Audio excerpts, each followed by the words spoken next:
ഇറാന് മേലിലുള്ള യുദ്ധത്തിന് എത്രയാണ് ചിലവ് വരുന്നത്? അന്താരാഷ്ട്ര നിരീക്ഷകരും ഈ രംഗത്തെ വിദഗ്ധരും പറയുന്നത് ഏകദേശം 18 ലക്ഷം കോടി രൂപയാണ് അമേരിക്ക ചെലവാക്കാൻ പോകുന്നത് എന്നാണ്.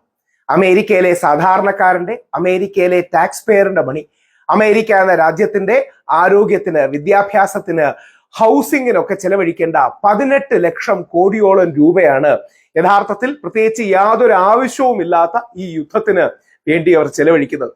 ഇറാൻ അമേരിക്കയ്ക്ക് ആക്രമിക്കാനുള്ള യാതൊരു സാഹചര്യവുമില്ല. അമേരിക്കയുടെ തന്നെ ഇന്റലിജൻസ് റിപ്പോർട്ട് പ്രകാരം, അവരുടെ അസസ്മെന്റ് പ്രകാരം ഇറാൻ 10 വർഷത്തിന് ശേഷം മാത്രമേ അമേരിക്കയെ ആക്രമിക്കാനുള്ള ആയുധങ്ങൾ നിർമ്മിക്കൂ എന്നുള്ളതാണ്.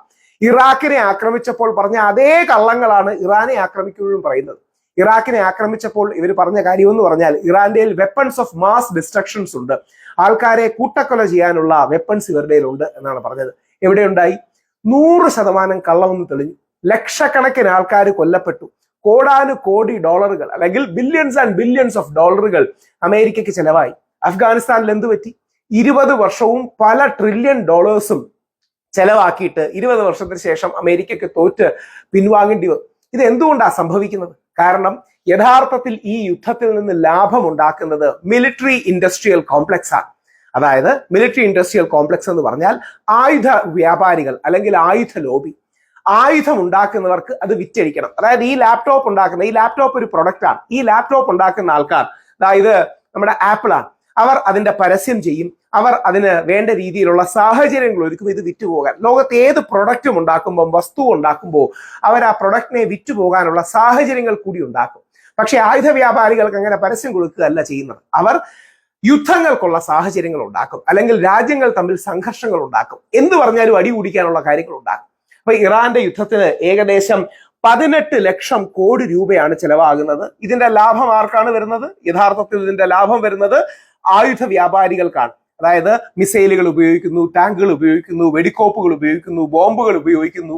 ഇതെല്ലാം വീണ്ടും മേടിക്കേണ്ടി വരും. ആയുധ വ്യാപാരികൾ യഥാർത്ഥത്തിൽ നിന്ന് ഈ ഓപ്പറേഷൻ എപ്പിക് ഫ്യൂറി അടക്കമുള്ള കാര്യങ്ങളിൽ നിന്ന് ലാഭം ഉണ്ടാക്കുന്നു എന്ന് മാത്രമാണ് സത്യം. ഇന്ത്യ ടുഡേ അടക്കമുള്ള ഇന്ത്യയിലെ പ്രമുഖ മാധ്യമങ്ങൾ ആ വാർത്തയും റിപ്പോർട്ട് ചെയ്തിട്ടുണ്ട്. ഏകദേശം ഈ ട്രംപ് തുടങ്ങി വെച്ച യുദ്ധത്തിന് അല്ലെങ്കിൽ ഏകദേശം 18 ലക്ഷം കോടി രൂപയാണ് ചെലവാകുന്നതെന്നാണ് അമേരിക്കയുടെ സാമ്പത്തിക വിദഗ്ധനായ കെന്റ് സ്മിറ്റേഴ്സ് അദ്ദേഹം അഭിപ്രായപ്പെടുന്നത്. 210 ബില്യൺ ഡോളറുകൾ ഏകദേശം ഇതിനു വേണ്ടി ചെലവാകും. ഈ 18 ലക്ഷം കോടി രൂപ എത്രയാണ് എന്ന് പറഞ്ഞാൽ നമ്മുടെ ഇന്ത്യയുടെ GDP-യുടെ തന്നെ അത്യാവശ്യം ഒരു സൈസബിൾ പോർഷനാണ്.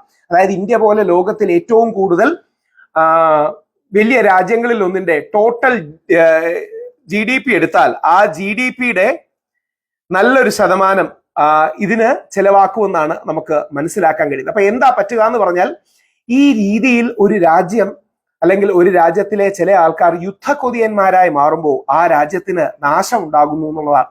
ഈ കാശ് എത്രയോ നന്മയുള്ള കാര്യങ്ങൾക്ക് വേണ്ടി ഉപയോഗിക്കാം. ഈ കാശ് എത്രയോ ഗുണപരമായ കാര്യങ്ങൾക്ക് വേണ്ടി ഉപയോഗിക്കാം. അത് ഉപയോഗിക്കാതെ എത്രയോ രാജ്യങ്ങളുടെ പട്ടിണി മാറ്റാം. ആഫ്രിക്ക അടക്കമുള്ള രാജ്യങ്ങളുടെ പട്ടിണിയും ബുദ്ധിമുട്ടുകളും പലപ്പോഴും മാറ്റാൻ കഴിയും. പക്ഷേ ഇത് വാർ പൊളിറ്റിക്സ് ആണ്, വാർ ബിസിനസ് ആണ്. യുദ്ധമെന്ന രാഷ്ട്രീയവും യുദ്ധമെന്ന ബിസിനസ്സുമാണ് യഥാർത്ഥത്തിൽ നടക്കുന്നത്. അങ്ങനെ 18 ലക്ഷം കോടി രൂപ മുടക്കി നടത്തുന്ന ഈ യുദ്ധം അല്ലെങ്കിൽ ആ എസ്റ്റിമേറ്റ്സിലേക്ക് എത്തുമെന്നാണ് പറയുന്നത്. ആർക്കും ഗുണമില്ലെന്ന് മാത്രമല്ല, എല്ലാവർക്കും ദോഷമാണ്. യുദ്ധങ്ങൾ ഇല്ലാതാകട്ടെ, യുദ്ധങ്ങളിൽ നിന്ന് മനുഷ്യരാശി പിന്മാറട്ടെ, സമാധാനം ഉണ്ടാകട്ടെ.